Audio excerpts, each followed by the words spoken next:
आज तक जो हुआ अभी लोगों को महसूस होने लगा।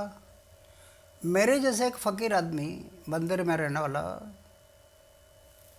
रामलीला मैदान पर बैठता और करोड़ों लोग रास्ते पर उतरते हैं। करोड़ों लोग जिन्होंने मुझे देखा नहीं, मैं उनको देखा नहीं, लेकिन क्या पहना है तू भी अन्ना और मैं भी अन्ना। ये क्यों हुआ? इसका कारण आज करप्शन इतना बढ़ गया कि सर्वसामान्य लोगों को जीना मुश्किल हो रहा है।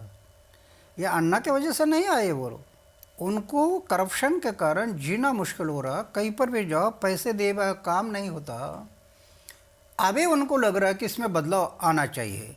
आज तक उनको व्यासपीठ नहीं दिखाई दे रहा था और हमारे ये मोमेंट के कारण उनको एक व्यासपीठ नज़र आ रहा है। इसके कारण वो आ गए, इसी वजह से आप लोकप्रिय हुए। इसके कारण बोल रहे हैं। बिल्कुल। और आगे ये अभी बढ़ते जाएगा। अभी एक आसान हो गया। देश में पहली बार आज़ादी के पहली बार 65 साल में इस प्रकार का आंदोलन हुआ। करप्शन खत्म नहीं हुआ, जन लोकपाल भी नहीं आया, लेकिन एक बात हो गई, करोड़ों रुपया खर्चा कर कर जो लोग जागृति नहीं होनी थी वो ये आंदोलन के कारण आ गई। बिल्कुल ठीक है। गांव गांव तक, छोटे छोटे बच्चे तक। जी, जन लोकपाल बिल की आपने अन्ना जी बात करी, तो जन लोकपाल बिल की जो आपकी मुहिम थी वो कहीं ना कहीं लोगों को आजकल ऐसे लगने लगी जैसे वो मुहिम कहीं ना कहीं धीमी पड़ गई। ऐसा नहीं है क्या कि लोगों को लगता है स्पीड से जाना, लेकिन उसमें दिक्कतें काफ़ी आती है। जैसे अभी हमारा मूवमेंट चल रही थी, अरविंद केजरीवाल हम साथ में थे, तो साथ होने के कारण ये मूवमेंट में स्पीड पकड़ा। अभी अरविंद को लगा कि नहीं राजनीति में जाना चाहिए, तो मैं बोला भाई आपको जाना चाहिए। मैं तो मेरे जीवन में ये तय किया 26 साल की उम्र में कि मैं कोई पक्ष नहीं निकालूंगा, मैं एक पार्टी नहीं निकालूंगा, मैं किसी पक्ष पार्टी में नहीं जाऊंगा, मैं चुनाव नहीं डालूंगा। ये मैं व्रत लिया मेरे जीवन में।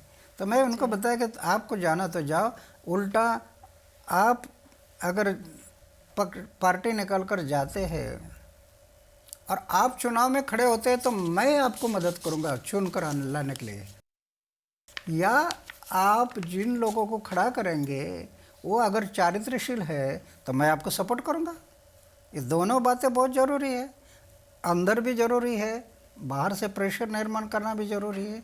तो इसके कारण थोड़ी सा ऐसे लग रहा था लोगों को कि आंदोलन में शिथिलता आ गई जी, लेकिन अभी उनको नज़र आएगा। आज हमारे पास लाखों लोगों के प्रपोजल आए जुड़ने के लिए। 100 ऑफिसर ऐसे आर्मी के, जनरल, ब्रिगेडियर, मेजर, कर्नल, 100 लोग हैं जी। 9 लोग आईएएस ऑफिसर हैं। आईपीएस लोगों में 7 लोग डीजीपी है, डायरेक्टर जनरल ऑफ पुलिस। तो ये इतने बड़े बड़े लोग इसको जुड़ना चाहते हैं, तो ये अभी दिखाई देगा कि कैसे आगे बढ़ता है। तो आप कहना चाहते हैं कि आप एक नई टीम की तैयारी कर रहे हैं, तो इस टीम की तैयारी आप किस रूप से कर रहे हैं? क्योंकि एक बारी तो कहते हैं ना कि दूध का जला जो है वो छाछ को भी फूंक फूंक के पीता है, तो एक बारी जब ये ऐसा हुआ तो अब आप नई टीम की जो तैयारी करेंगे उसमें आप किस प्रकार से नए तरीके से करेंगे? जैसे हम लोग अभी ये सब विविध स्तर के लोग हमारे से जुड़ने के लिए आगे आ गए जी। 1,500 यूथ जी, जो लिखे पढ़े लोग हैं, आईटी के इंजीनियर बने हैं, वो वॉलंटियर बनकर आगे आ गए। अभी उनकी लिस्ट बन गई है।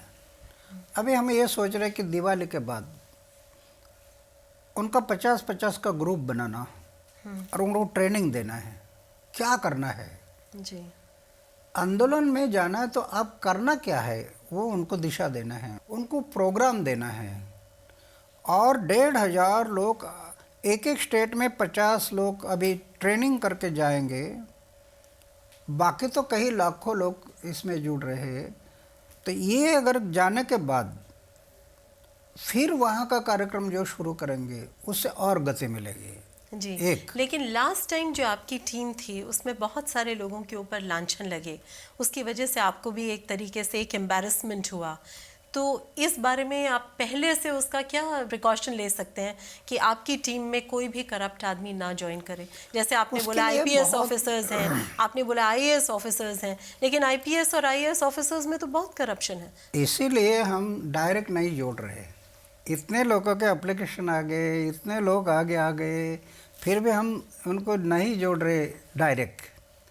पहले हम अभी 10 तारीख को हमारी जो पुरानी कोर कमेटी है उसमें जो 18 लोग थे वो हमें पता है पहले से, ऐसे लोगों को लेकर काम को शुरुआत करना, ये पहले काम।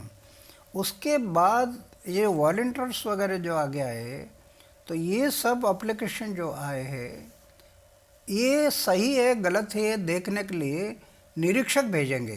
उनका चारित्र कैसा है, उनका बैकग्राउंड क्या है, उनका सेवा भाव कितना है, उनका सामाजिक राष्ट्रीय दृष्टिकोण है, ये सब चेक करेंगे और उसके बाद जोड़ेंगे। तो जी ये सब चेक कौन करेगा? ये हम यंत्रणा तैयार कर रहे हैं ना, इसलिए तो जी। ट्रेनिंग देकर जो उनको तैयार करना है। लेकिन आपकी जो कोर टीम रहेगी, जो आपके साथ छाया की तरह 5 या 7 लोग पहले चलते थे, उसी तरीके से आप एक नई टीम का निर्माण करने जा रहे हैं। वो जो 5-7 लोग होंगे उनको आप किस प्रकार से चुनिएगा? नहीं, 18 लोग जो हमारे पुराने हैं ना, ये पहले हमारे टीम में जो थे जी। उन्हीं में से 18 लोग ही है। उनके बारे में तो हमें पता है, जैसे किरण बेदी है जी। या हमारे कर्नाटक के हेगड़े साहब है, जी। ये सब चारित्र लोग हैं। तो ये ऐसे 18 लोगों को लेकर हम शुरुआत करना है और बाकी की फिर जांच कर कर उनको जोड़ना है। लेकिन ऐसा क्या सच नहीं है कि किरण बेदी के खिलाफ भी बहुत सारे ऐसे आरोप तो हमारे पर allegations हैं? होते थे, आरोप पर होते थे। ऐसे तो आपके ऊपर तो कोई आरोप नहीं है।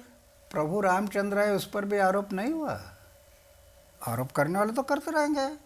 जिस पेड़ में फल लगते हैं उसी पेड़ पर लोग पत्थर मारते हैं।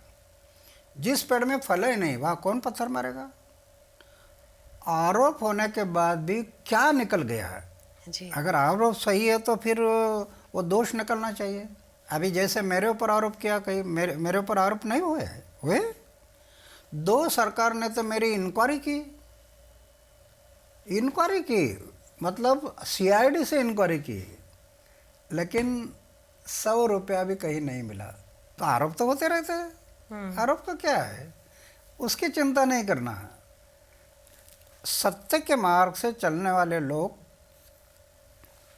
इतिहास हमें कह रहा है, सत्य के मार्ग से चलने वाले लोगों को कठिनाई बहुत आती है, विरोध बहुत होता है, निंदा बहुत होती है, लेकिन सत्य कभी पराजित नहीं हुआ इतिहास में।